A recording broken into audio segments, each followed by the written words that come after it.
আলহামদুলিল্লাহ আমাদের নুরানি মাদ্রাসার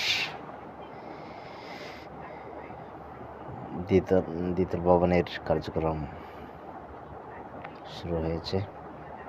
ইতিমধ্যে 8টি প্লেয়ার হয়ে গেছে।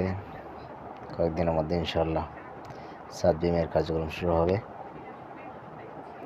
এলাকার ছোট মেয়েরা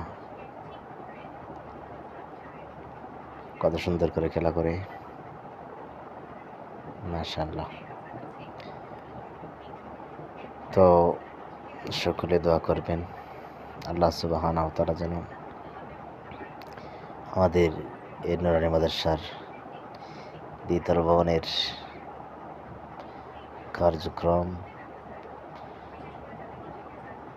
সহজ করে দেন। সকলের আন্তরিকতা এবং সাহায্য সহযোগিতা কামনা করছি। আসসালামু আলাইকুম ওয়া রাহমাতুল্লাহি ওয়া বারাকাতুহু।